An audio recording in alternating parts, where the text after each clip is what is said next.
성부와 성자와 성령의 이름으로 아멘.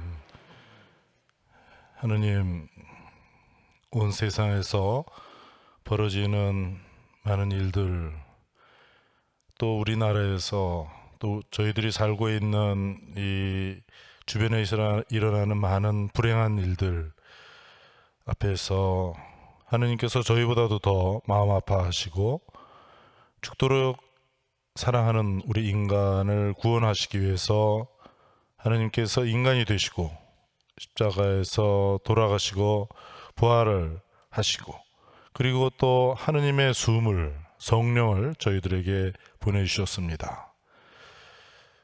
하느님, 저희는 우리 인간 자체에 대해서도 다 알지 못하면서 살고 있습니다.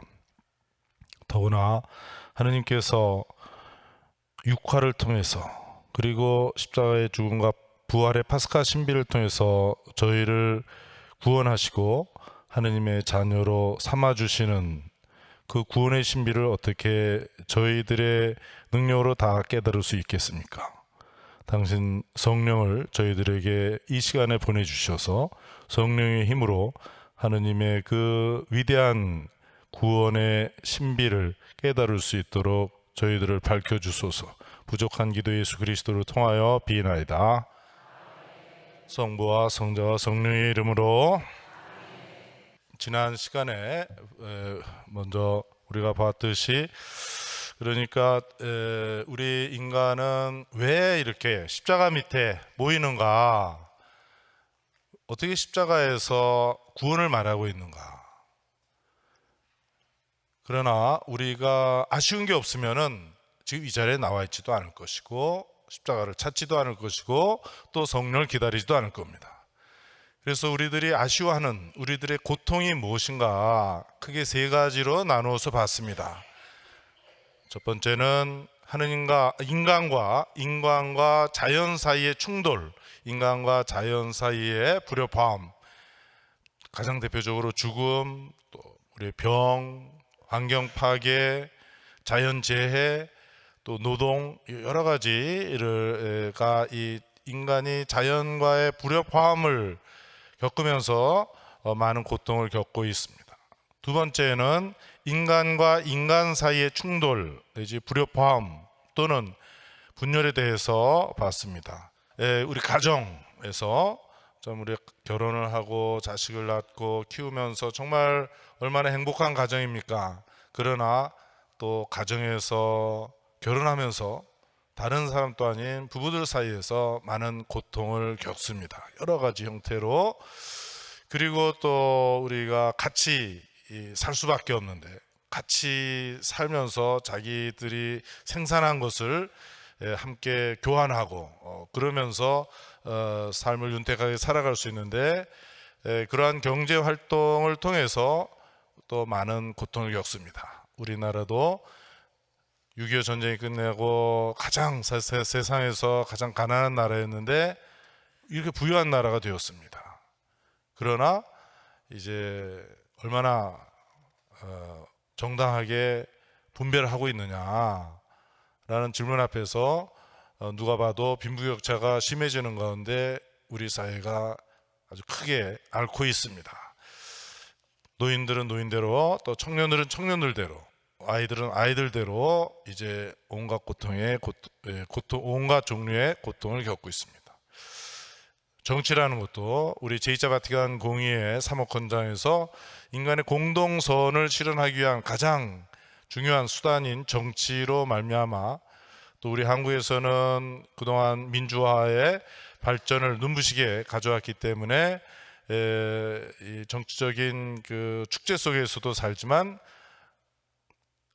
온 세상에서 정치로 말미암아서 또 고통을 당하고 우리도 거기서 이제 씁쓸함을 맛보기도 합니다. 교육 문제를 비롯해서 또 사회 범죄 문제를 비롯한 여러 가지 이 사회에서 같이 살면서 좋은 점도 있지만 여기서 많은 고통을 겪고 있습니다. 그래서 사람과 사람 사이의 그 충돌, 갈등으로 말미암아 인간이 얼마나 많은 고통을 겪고 있는가. 또 세 번째는 인간 자기 자신 안에서 겪는 충돌입니다. 인간의 불안함, 우리 모두 잘 알고 있습니다. 그러니까 바오로 사도는 로마서 7장 맨 뒤에서 아주 간략하게 바로 인간이 겪는 이 불안함에 대해서 잘 말씀하셨습니다. 사람은 해야 되겠다고 하는 일을 하지 않고 하지 말아야 되겠다는 일은 하고 있고, 이거 두 번이나 반복하면서 인간은 이성으로는 하느님의 법을 따르지만 육체로는 죄의 법을 따르는 인간입니다 하면서 인간의 이중성, 인간의 그 불안함에 대해서 잘 기록하고 있습니다. 여러 형태로 인간의 불안함을 드러내면서 살고 있습니다. 특별히 우리 현대 한국 사회에서 우울증을 대표로 해가지고 많은 고통을 겪고 있습니다. 자, 그러면은 이제 이 세 가지의 큰 범주 안에 모든 고통이 다 가는데 이 고통은 어디서 왔는가? 원인이 뭔지 알아야지 그걸 해결할 수 있지 않겠습니까? 인간은 하느님의 뜻에 순종하지 않았기 때문에 그것을 이제 신화적으로 표현했습니다. 선악지수를 따먹지 말라. 근데 먹었다. 그게 뭐냐? 그 내용은 하느님처럼 되려는 유혹, 선과 악을 하느님께서 알려주시는 대로 따라서 살려고 하는 것이 아니라 인간 스스로 이것은 선, 이것은 악, 또 시간이 지나고 상황이 바뀌면 또 자기 나름대로 이것은 선, 이것은 악, 그렇게 정하고 살아가지 말라고 하는데 그렇게 한 것이죠. 자녀들이 부모님 말씀 따라서 이게 좋은 것, 나쁜 것, 그것을 따라서 살아야지 아이들이 안전하고 또 정신적으로 육체적으로 건강하게 자라나죠. 아이들이 지 멋대로 하고 하면 어떻게 됩니까? 망나니처럼 자라나면 안 되는 것처럼 인간은 하느님께서 말씀하시는 그 선과 악을 따라서 살아가야 되는데 그렇게 하지 못한 겁니다. 그러니까 왜 그렇게 되냐? 한마디로 말하면은 바로 하느님 뜻을 따르지 않았기 때문이다. 그러면 예수님의 십자가의 죽음으로 우리를 구원하셨다는데 제가 먼저 이 십자가에서 보는 것은 무엇보다도 순종입니다. 아담의 불순종으로 선악과 나무 아래에서 아담은 인간에게 이 비참함을 가져왔다. 그런데 십자가 나무에서 새로운 아담인 예수님께서는 순종으로서 인간에게 구원을 가져다 주신 것이다. 그 구원은 뭐냐? 바로 하느님 자신을 우리에게 선물로 주신 것이고 그것은 성령을 주시는 겁니다. 사람이 죽을 때 숨이 빠져나가죠. 인간이 다시 숨을 받습니다. 그냥 멈출 숨이 아니라 하느님의 숨, 하느님의 영, 하느님의 정신을 받아서 하느님의 숨을 다시 쉬면서 살아가게 되었다 하는 얘기입니다. 신약 성경 히브리서 5장의 한 말씀을 다시 우리 마음에 새기면 좋습니다. 하느님의 아들이신 예수님의 순종이 모든 이의 구원의 원천이다. 이미 이렇게 아름다운 히브리서에서 얘기하고 있습니다. 그러면 저는 오늘 이 강의에서 요한복음을 중심으로 하느님의 아들 예수께서 어떻게 아버지에게 순종하셨는지를 보도록 하겠습니다. 무엇보다도 아들이 아버지에게 순종하기에 앞서서 아버지께서 아들을 사랑하셨다는 사실입니다. 요한복음에서 몇 군데에서 이렇게 아들에 대한 아버지의 사랑을 기록하고 있습니다. 요한복음 3장 35절에 아버지께서는 아드님을 사랑하고 모든 것을 그분 손에 맡기셨어.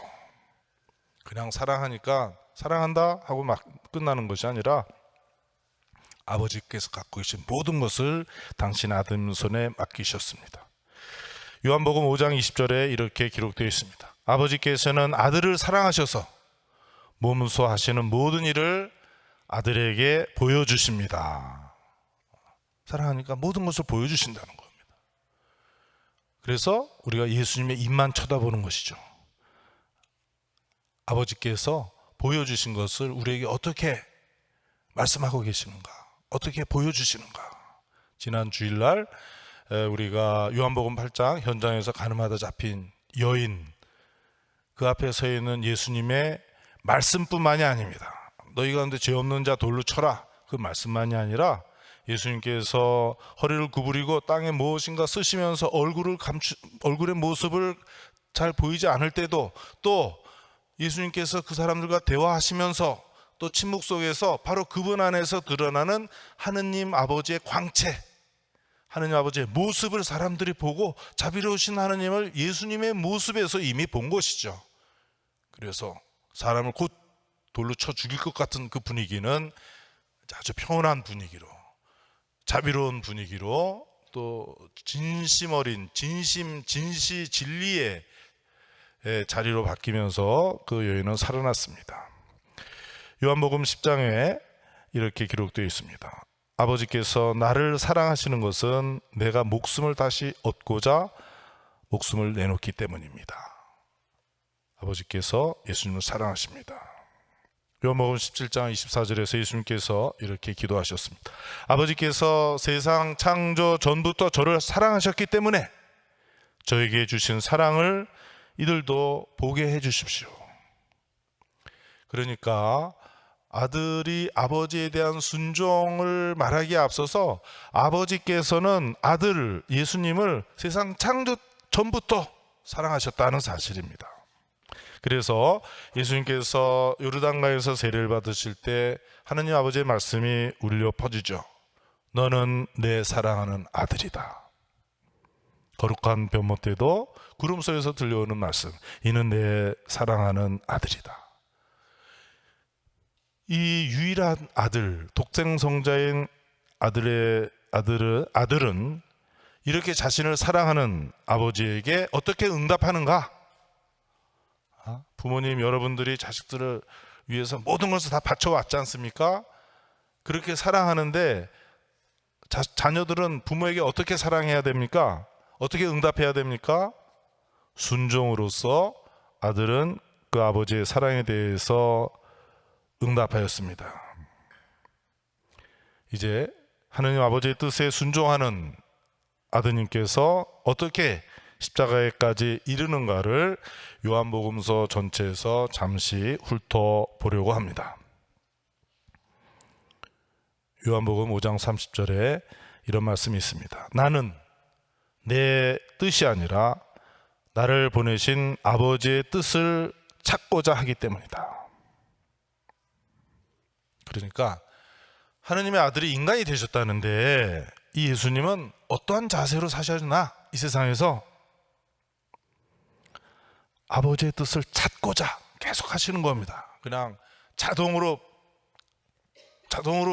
이게 하느님의 뜻이 나타나는 것이 아니라 하느님 아버지의 뜻을 식별하고자가 애쓰시는 아들 예수님, 그 하느님 아버지의 뜻이 무엇인가를 계속 찾으면서 그 뜻을 따라서 사신 예수님의 모습을 우리가 엿볼 수 있습니다. 그러니까 우리들도 마찬가지죠. 상황이 계속 바뀌죠. 인간의 역사는 계속해서 과학기술 발전하는 가운데 오늘까지 왔는데 또 새로운 발전 앞에 과학기술이 발달하고 있는 가운데에서 하나님의 뜻이 무엇인가를 우리가 정말 찾으려고 애를 쓰고 있는가, 아니면 그냥 이것은 내버려 둔 채 세속 사람들하고 똑같이 그냥 허둥지둥하면서 절망하면서 아니면 호기심 속에서만 살아갈 것인가. 이렇게 우리 자신을 잠시 반성하면서 아들로서의 예수님의 일생의 삶의 특성이 순종이었다는 사실입니다. 그래서 바로 사도는 아름다운 그리스도 창가인 필립비서 2장 7절 8절에서 이렇게 노래하고 있습니다. 그분께서는 하느님의 모습을 지녔지만 하느님과 같음을 당연한 것으로 여기지 않으시고 오히려 당신 자신을 비우시어 종의 모습을 취하시고 사람들과 같이 되셨습니다. 이렇게 여느 사람처럼 나타나 당신 자신을 낮추시어 죽음에 이르기까지, 십자가 죽음에 이르기까지 순종하셨습니다. 바로 사도도 이렇게 아드님의 순종에 대해서, 예수님의 순종에 대해서 이야기하고 있습니다. 먼저 우리 요한복음 4장 34절의 말씀을 우리가 좀 보면 좋겠습니다. 그 사마리아 여인과 그 예수님께서 대화하시는 장면이 나오죠. 목이 마른 예수님께서 그 시카르라는 동네에 요셉의 우물가에서 이제 낮에 나온 그 여자와 대화를 합니다. 물을 좀 달라고 하면서 시작된 이야기가 이제 영원히 목마르지 않는 샘물에 대해서 알려주는 얘기로 이제 발전해 나가죠. 그럴 때 제자들이 와가지고 이제 그 사이에 낮이니까 식사거리를 준비해가지고 왔는데 이때 예수님께서 대답하셨습니다. 내 음식은 나를 보내신 분의 뜻을 행하며 그분의 일을 다 이루는 것입니다. 그분의 일, 그분의 뜻을, 그분의 일을 다 이루는 것입니다 라고 했습니다. 그러니까 음식이라는 건 어떻게 해요? 하루에 몇 번 먹죠? 저는 몇 번 먹을 것 같습니까? 3번 먹으면 좀 배고파요. 뭐 운동도 해야 되고 이것저것 준비도 하고 왔다 갔다 해야 되니까 하여튼 음식은 하루에 여러 번 먹어야 하죠. 그러니까 예수님 나의 음식이라고 하는 것, 하나님 나를 보내신 분, 하나님 아버지의 뜻을 행하고 그것을 다 이루는 것이다. 항상 예수님께서는 하나님 아버지의 뜻을 찾아내서 하나님의 아버지의 뜻을 순종하는 삶을 사셨다 하는 것이죠. 예수님의 생애, 우리 영화로도 나오고 끊임없이 복음을 통해서도 읽고 있는데 거기에 아주 중요하게 깔려있는 내용은 바로 끊임없이 하나님 아버지의 뜻을 찾아서 그것을 다 이루는 것이다. 이것을 우리가 음식 먹는 것처럼, 여자들 뭐 남자들도 그렇지만 내일 아침에 일어나서 뭐 해요? 먹을 거 준비해야 되잖아요. 먹어야 되고 또 돌아서면은 그 다음 점심 거 또 준비해야 되고 또 먹어야 되고 조금 쉬는 거 하면 또 먹어야 되고, 그런 것처럼 끊임없이 아드님께서는 아버지의 뜻을 찾아서 그 일을 다 이루신 것입니다. 그분의 일을 다 이루는 것입니다. 좀 이따 보겠지만 십자가에서 예수님께서 맨 마지막에 하신 말씀이 뭐예요? 다 이루었다. 그러니까 그분의 일생 동안 무엇을 향하셨느냐? 십자가를 향하셨다. 어떻게? 순종하면서 하느님 아버지의 뜻을 찾아서 하느님 아버지의 뜻을 행하고 다 이루는 것을, 그것을 목표로 해서 곧 십자가를 향해서 일생 동안 사신 것입니다. 그리고 예수님의 순종은 십자가에서 완성된 것입니다. 보다 정확하게 표현하자면 이 십자가는 하느님의 아들 예수님께서 하신 그 순종이 고통을 통해서, 십자가의 고통을 통해서 완성된 것입니다. 요한복음 8장 28절에 이렇게 기록되어 있습니다. 당신들이 사람의 아들을 높이 들어 올리게 될 때 그제야 당신들은 내가 그 일하는 것을 알게 될 것이고 또 내가 내 스스로는 아무것도 행하지 않고 아버지께서 내게 가르쳐 주신 대로 이런 일들을 말한다는 것을 알게 될 것입니다. 십자가에서 순종하시는 아들을 이제 확인할 수 있다, 이렇게 얘기합니다. 두 번째로는 요한복음 5장 19절의 말씀입니다. 아버지께서 하시는 일을 보지 않고서 아들이 스스로 할 수 있는 일이란 아무것도 없습니다. 아버지께서 하시는 일을 아들도 똑같이 합니다. 아들은 아버지와 무관하게 독립되어 있지 않습니다. 철저하게 속해 있는 것이죠. 그러니까 이 모습은 새 아담의 모습이 드러나는 것이죠. 조금 전에 말씀드렸듯이 창세기 3장 5절에 야, 너 이거 먹으면 하느님처럼 된다. 하느님처럼 되면 어떻게 돼요? 하느님 없이 사는 거예요. 루카복음 15장 탕자의 비유에 보면 탕자가 아버지에게 받을 유산을 받아가지고 아버지 살아있는데 유산을 받아내요. 그래가지고 그놈이 가까이 갔습니까? 멀리 갔습니까? 아주 멀리 갔어요. 찾아오지 못하게, 아버지하고 무관하게 살아보자 하고. 그런데 바로 새로운 아담인, 우리가 그래서 구세주라고 부르는 이 아드님 예수님은 바로 이처럼 아버지께서 하시는 일을 보지 않고서는 아들이 스스로 할 수 있는 일은 아무것도 없습니다. 아버지하고 무관한 새로 사는 것이 아니다. 입이 있으니까 말을 할 텐데 아버지께서 하시는 것을 보고 그대로 말합니다. 그리고 아버지께서 하시는 일을 아들도 똑같이 합니다. 요한복음 8장 28절에 이런 말씀이 있습니다. 내가 내 스스로는 아무것도 행하지 않고 아버지께서 내게 가르쳐 주신 대로 이런 일을 합니다. 계속 이와 같은 말씀을 얼마나 자주 하셨는지 오늘 다시 생각해 볼 수 있죠. 요한복음 7장 16절 17절에는 이렇게 예수님께서 말씀하셨습니다. 내 가르침은 내 것이 아니라 나를 보내신 분의 것입니다.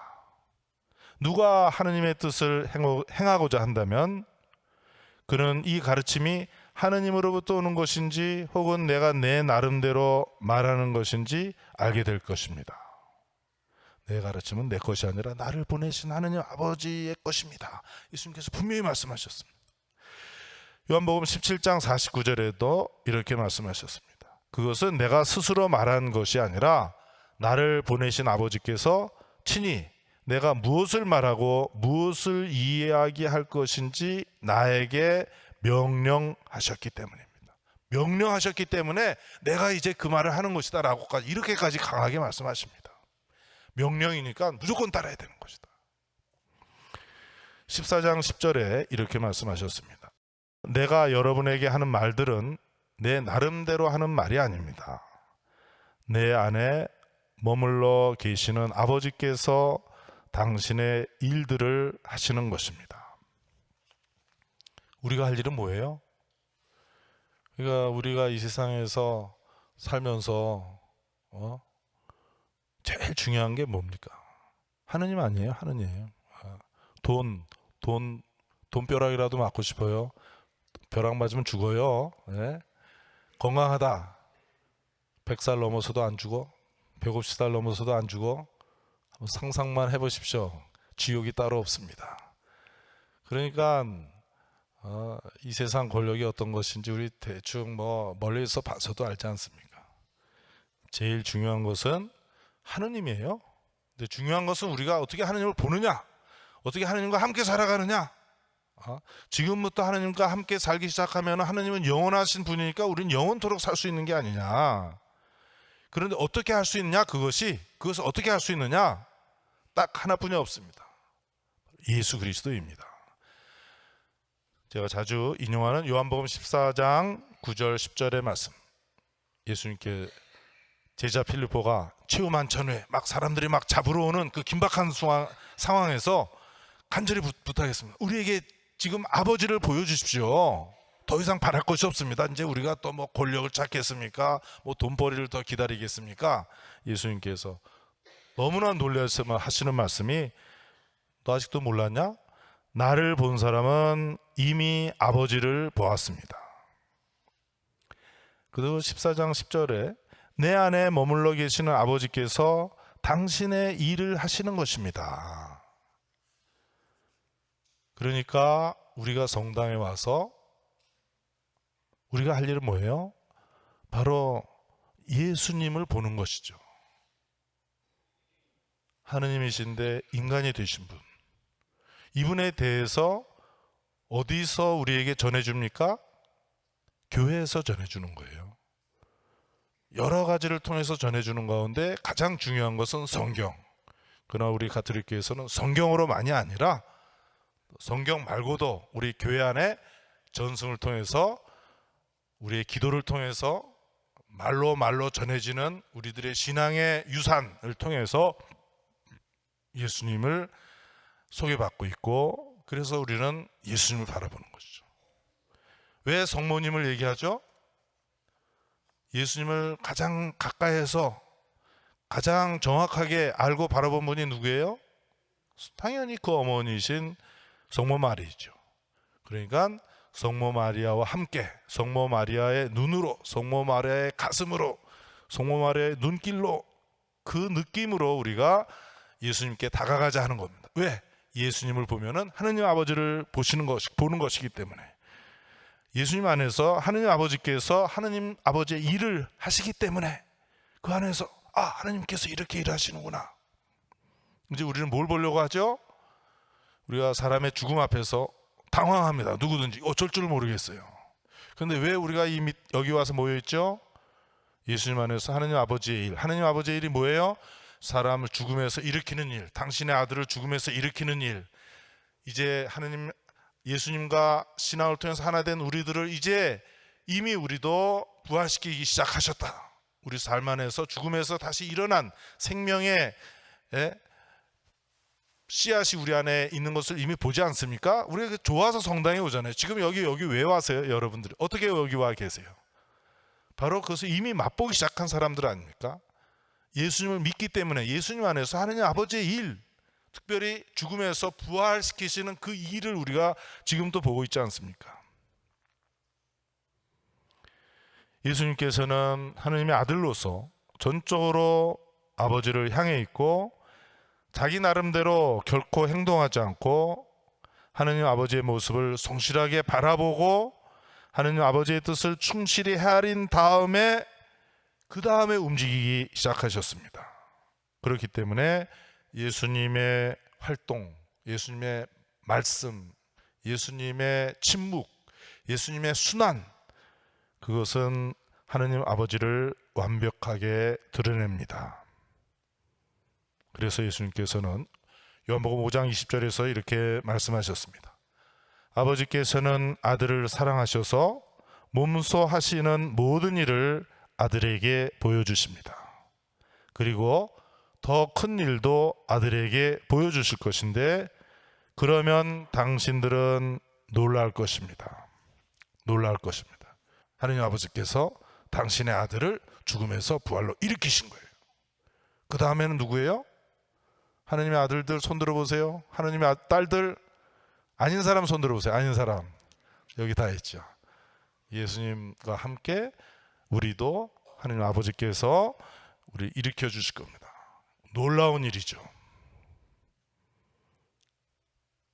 하느님 아버지와 아드님이 서로 깊이 사랑하는 가운데 아드님의 이 순종, 이 풍요로운 순종이 있는 것입니다.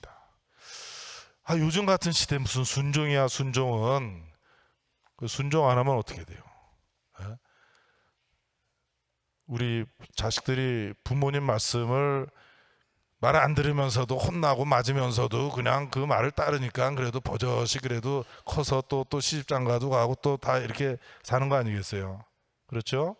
그러니까 사실 순종이라는 말은 우리 현대인들에게 좀 귀에 거슬리는 좀 이렇게 부드러운 말이 아닙니다만은, 그러나 순종한다는 그 안에는 얼마나 풍요로움이 담겨 있느냐. 예수님이 하나님의 아들이야? 아들이라면 아버지에게 순종해야죠. 하나님 아버지의 뜻에 순종해야지. 자식들을 향한 아버지, 어머니의 뜻이 뭐예요? 자식들은 상상하지도 못하는 그 좋은 뜻을 갖고 있잖아요. 그러니까 말을 안 듣지. 그래서 저처럼 말을 안 듣는 사람은 또 있을까 모르겠어요. 그러니까 자, 그렇게 부정적으로만 보지 말자. 아버지와 아드님이 서로 깊이 사랑하는 가운데 아드님은 아버지에게 그 순종을 하신 것이다. 십자가에서의 저 순종, 죽기까지 순종하고, 그래서 그만한 풍요로운 결실을 가져다 준 것이 바로 부활입니다.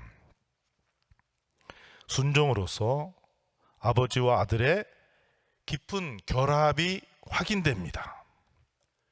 요한복음 8장 29절에 예수님께서 이렇게 말씀하셨습니다. 나를 보내신 이는 나와 함께 계시며 나를 홀로 버려두지 않습니다. 그것은 내가 그분의 마음에 드는 일을 항상 행하기 때문입니다. 나를 절대로 홀로 버려두지 않으신다. 나를 보았으면 곧 아버지를 본 것이다. 예수님 십자가에서 죽었다. 그럼 하느님 아버지도 죽었다. 왜? 죽도록 사랑하는 모습이죠. 요한복음 3장 16절 하느님 아버지께서 세상을 너무나 사랑하셨다. 얼마나? 죽기까지. 예수님의 모습이 하느님 아버지의 모습이다. 하느님 아버지도 죽었다. 함께 계신다. 홀로 버려두지 않으신다. 아드님이 모든 인간이 하느님 떠나서 그 깜깜한 어둠 속에 갇혀있는 그곳에 가셨을 때 왜 아버지는 거기 안 가셨겠는가? 아픈 마음 아파셔도 함께 가시지 않는 거예요. 이제 세 번째로 요한복음 5장 30절의 말씀을 같이 잠시 보면 좋겠습니다. 나는 아무것도 스스로 할 수 없습니다. 들은 대로 심판합니다. 그리고 내 심판은 의롭습니다. 내 뜻이 아니라 나를 보내신 분의 뜻을 찾고자 하기 때문입니다. 내 뜻이 아니라 나를 보내신 분의 뜻을 찾고자 하기 때문입니다. 그러니까 난 아무것도 스스로 할 수 없습니다. 예수님이 이런 말씀을 하시는 거예요. 어떻게 이런 말을 할 수 있을까요? 아기를 안고 있는 어머니의 미소에서 하느님의 모습을 이제 만나기 시작한다고 이렇게 하지만 또 제일 먼저 상처받는 게 누구겠어요? 누구로부터 제일 먼저 상처받겠어요? 자기 엄마, 아빠로부터 내 상처받을 것 같아요. 내 기억을 한번 해봐야 되겠어요. 내가 제일 먼저 언제 내가 내 엄마로부터 상처받았지? 아빠로부터 상처받았지? 어떤 데 막 좋아서 막 안고 좋아서 막 웃고 있는데 어느 순간 갑자기 나타나서 환한 모습으로 막 쳐다보니까 종로에서 뺨 맞고 어디 와서 화풀이야 진짜. 그러니까 애는 갑자기 당황하는 거 아니겠어요? 이게 내가 시간 속에 와 있구나. 하느님은 영원하신 분인데 이제 시간 속에서 변하는 거죠. 부모님의 변덕스러움을 갖고 이제 상처를 받기 시작을 합니다. 자, 그러면서 이제 신뢰를 잃어버리죠. 그러니까 자꾸 이제 부모님 말 안 듣는 이유가 다 거기에 있다고, 부모님 자신에게 있지 않는가, 이렇게 생각이 들기도 합니다. 그러면은 나는 아무것도 할 수 없다. 나는 들은 대로만 할 뿐이다. 난 나를 보내신 아버지의 뜻을 찾고자 한다. 뭐냐? 그만큼 이 아드님은 아버지를 신뢰한다는 것 아닌가. 아버지 하느님에 대해서 바로 성자께서는 절대적인 신뢰를 두고 있는 것을 볼 수 있습니다. 그러니까 다 믿고 있으니까 자기를 그냥 포기하는 거죠. 이리 와라, 가는 거예요. 뛰어내려라, 뛰어내리는 거예요. 바로 아버지에 대한 철저한 신뢰는 바로 전적인 자아 포기로 모습을 나타내고 그 십자가에서 절정을 이룹니다. 판단에 있어서 아들은 혼자 하지 않고 아버지에게서 들은 것에 따라서 판단합니다. 우리는 하느님의 뜻을 제대로 찾고 있는가? 하느님의 뜻을 제대로 찾지 않고 스스로 나름대로 인간적인 기준으로 판단하고 말지 않는가? 우리 교구장님께서 또 우리 교황님께서 하느님의 뜻을 우리에게 전달해 주려고 막 노력하고 있는데 그냥 내 여러 가지 이유로 때에 따라서 토착하라는 이름으로 내가 한국 사람이니까 한국 문화라는 그것을 내세워서 저 모르시니까 저분들은 모르실 거다, 저 나이에는 모를 거다 하면서 하느님의 뜻을 찾지 않고 그냥 내 고집만 부리고, 자, 내 고집부터 부리기 시작하면 우리 본당의 신자가 8,800명이에요. 8,800가지 고집이 나타나는 거예요. 그러면 이거 어떻게 되겠어요?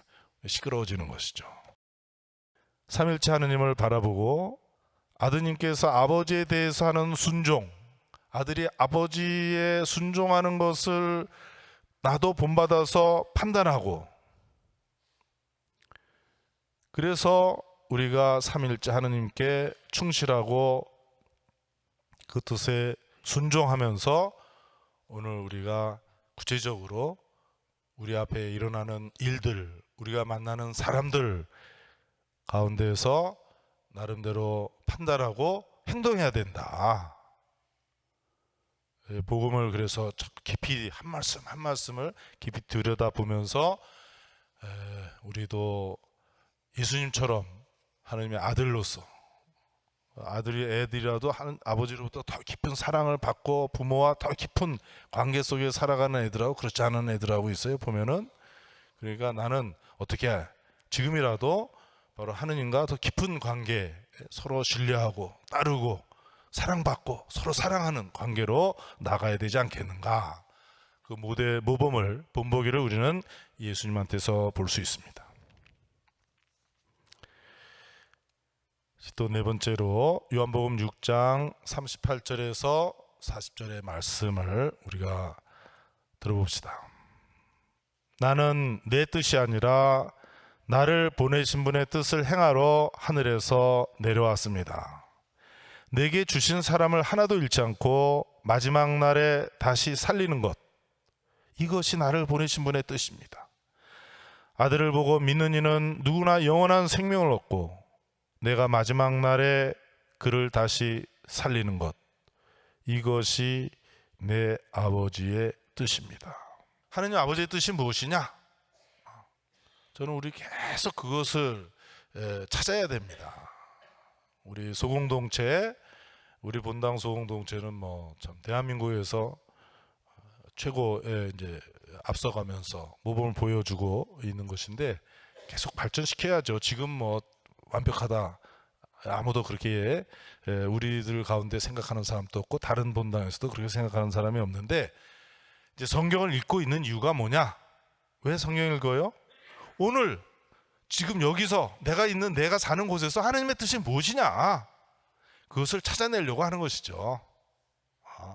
내가 지금 내 혼자 마음으로 겪는 여러 가지 아픔들, 갈등 속에서 하나님의 뜻이 무엇이냐. 우리 집안에 이런 일 저런 일들이 막 벌어지고 있어요 지금. 거기서 하나님의 뜻이 무엇이냐. 우리 동네에서, 우리 대한민국에서, 우리 한반도에서, 중국, 일본과 함께 사는 이 동북아시아에서 엄청난 인구가 살고 있는데, 말이 세 나라지 엄청난 인구가 살고 있는 곳에서 여기서 하나님의 뜻이 과연 무엇이냐. 물론 동북아시아뿐만 아니라 이 지구와 이 온 세상에서 하나님의 뜻이 무엇인가를 계속 찾아내야죠. 그거는 찾아내려고 하지도 않고 맨날 성경만 들여보고 있으면은, 물론 우선 성경부터 읽어야지. 그러나 성경 다 읽고 나서 할 일이 아니라, 그러면 세월 다 가요. 이제 남은 세상 또 얼마 안 남았는데, 안 됩니다. 그러니까 성경 읽으면서도 우리가 계속 하나님의 뜻이 무엇이냐, 하나님의 뜻이 뭐겠어요? 관심 가져야죠. 어떻게 할 것이냐. 하나님의 뜻이 내 거 다 내줘? 그거는 아닐 거예요. 무관심한 것도 아니지만 내가 있는 걸 다 퍼주는 것도 그것도 아닐 거고, 하나님의 뜻이 과연 무엇이냐 하는 거예요. 그것을 찾아내야죠. 그리고 그것을 우리가 함께 하는 것이다. 공동체, 함께. 내 혼자 할 수 있는 게 아니니까. 가족이 하나의 또 소공동체죠. 기본적인 소공동체. 우리가 말하는 반 소공동체. 우리 본당 또 하느님이 보시면 조그만 소공동체 아니겠어요? 우리 교구도 하나의 공동체이고. 그러면서 우리가 하느님의 뜻을 찾아 나가는 겁니다. 그러면 하느님의 뜻이 무엇입니까? 하느님의 뜻이 무엇이에요? 영원한 생명을 얻는 것이다. 영원히 사는 것. 그러니까 삶과 반대되는 죽음으로 가는 것은, 이것은 막아야 되지 않냐. 내가 죽음에 가까이, 옆에 있는 사람이 죽음에 가까이가 그 어둠의 세계로 자꾸 가까이 가고 있는 것을 그냥 내버려둬? 손 하나도 내밀지도 않고 관심도 가져주지도 않고, 맨날 우리 기도하고 있는데 기도해 주지도 않고 관심도 없는데 어떻게 기도를 해줍니까? 그러니까 계속 하느님의 뜻은 사람들의 생명, 하느님의 생명, 변하지 않는 생명, 참다운 생명, 그 생명을 누리는 것이다. 죽고 나서 어디 간다는 것이 아니죠.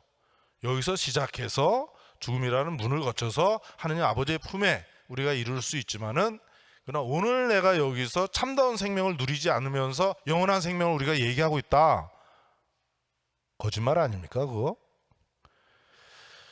사기입니다. 사기. 그렇게 되면 사람들이 부활하는 것입니다. 그러나 예수님으로 말미암아서만 부활할 수 있죠. 예수님만이 유일한 하느님의 아들이시고 그 유일한 하느님의 아들 덕분에, 그전 한자어로 독생성자, 유일한 하느님의 아들 예수 그리스도 덕분에 우리가 부활하는 것이다. 죽음에서 일어나는 것이다. 오늘 이 생명, 그 죽음의 문화에서 우리가 예수님을 붙잡고 하느님의 뜻 안에서 참다운 생명으로 돌아가는 것, 이것이 바로 오늘 우리가 예수님과 함께 이 교회가 나아가야 할 길입니다. 인간 구원을 향한 성자 예수 그리스도의 순종입니다. 요한복음 3장 17절에서 이렇게 말씀하셨습니다. 하느님이 당신 아들을 세상에 보내신 것은 세상을 심판하기 위해서가 아니라 그 아들로 말미암아 세상이 구원받기 위해서입니다. 그러니까 아드님은 아버지로부터 이 세상에 파견되셨습니다. 아버지로부터 파견된 그 아들이 아들로서 아버지께 순종하는 것은 무슨 목적이에요? 목적이 뭐겠어요? 인간 구원입니다. 인간 해방이에요. 스스로 인간이 해방되는 것이 아니라 이렇게 해서 아들이 아버지로부터 파견되어서 아버지께 순종함으로써 첫 아담이 선악과 나무 아래에서 했던 그 불순종으로 말미암은 그 비참함을 극복해내는 것이죠. 바로 인간 구원을 위해서, 인간 해방을 위한 아들의 순종, 그것은 십자가에서 완성되는 겁니다. 순종하는 아들, 이것은 아들이신 예수님께서 아버지와 맺고 있는 그 부자 관계에 의해서만 설명될 수 있는 아들의 모습입니다. 순종하는 걸 보니까 이분이 아들이로구나. 순종으로서 아드님이심을 표현했습니다. 예수님께서는 하느님의 아들이셨기 때문에 아버지 하느님께 순종할 수 있었습니다. 하느님 아버지께 순종하심으로써 그분은 비로소 아버지의 사랑을 받는 아들이시라는 것을 분명하게 드러낸 것입니다. 이는 내 사랑하는 아들. 그렇습니다. 내가 사랑받는 아들입니다. 어떻게 드러내? 순종으로써. 이 순종을 한다 그러면은 이거 뭐 무시당하고 소외되는 거 아니냐? 그렇지 않습니다. 순종은 인간을 향합니다. 불순종은 인간을 파괴시켜 버렸는데, 순종은 그냥 둘 때 이거 무슨 봉건 시대로 다시 교회가 돌아가는가? 그래서 이 교회가 자꾸 순종이란 말을 하지 않았기 때문에 본래의 모습을 많이 잃어버린 점도 있다라고 말할 수 있겠습니다. 순종이 인간을 향하는 것은 하느님의 뜻이 인간을 구원하는 것이고, 성자는 성부에 대한 순종을 통해서 인간을 구원하는 그 사랑을 향하는 것입니다. 순종은 인간 구원과 직결됩니다. 인간을 구원하려는 아버지의 뜻을 위해서 예수님의 순종은 속죄의 제물이기도 합니다. 여기 히브리서 10장 3절에서 10절의 말씀을 좀 읽어드리겠습니다. 그러한 제물로는 해마다 죄를 기억하게 될 뿐입니다. 황소와 염소의 피가 죄를 없애지 못하기 때문입니다. 그러한 까닭에 그리스도께서는 세상에 오실 때 이렇게 말씀하셨습니다. 당신께서는 제물과 예물을 원하지 않으시고 오히려 저에게 몸을 마련해 주셨습니다. 번제물과 속죄 제물을 당신께서는 기꺼워하지 않으셨습니다. 그리하여 제가 아뢰었습니다. 보십시오 하느님, 두루마리에 저에 관하여 기록된 대로 저는 당신의 뜻을 이루러 왔습니다. 그리스도께서는 먼저 제물과 예물을, 또 번제물과 속죄 제물을 당신께서는 원하지도 기꺼워하지도 않으셨습니다 하고 말씀하시는데, 이것들은 율법에 따라 바치는 것입니다. 그 다음에는 보십시오, 저는 당신의 뜻을 이루러 왔습니다 하고 말씀하십니다. 두 번째 것을 세우시려고 그리스도께서는 첫 번째 것을 치우신 것입니다. 이 뜻에 따라 예수 그리스도의 몸이 단 한 번 바쳐짐으로써 우리가 거룩하게 되었습니다. 우리가 구원되었습니다. 이 바로 그리스도의 순종에 대해서, 그래서 이 그리스도의 순종으로 말미암아 우리가 구원된다는 것을 이 히브리서 10장에서 아주 명확하게 표현하고 있습니다. 이것이 예수님의 온 생에 나타납니다. 예수님은 가난한 사람으로서 베들레헴 마옥간에서 탄생하셨습니다. 나자렛에서 가난한 사람들 가운데 침묵 속에서 평범하게 살으셨습니다. 갈릴레아 지방에서 99.9% 가난한 사람들 가운데서 복음 선포 활동을 하시고 그 절정인 십자가의 죽음을 맞으셨습니다. 이것이 아버지의 뜻을 위해서 속죄의 제물로 자신을 내어놓은 그리스도에 순종하는 일생이라고 할 수 있겠습니다. 또 하느님의 구원의 진리를 또 다시 공부하는 시간을 갖도록 하겠습니다. 감사합니다.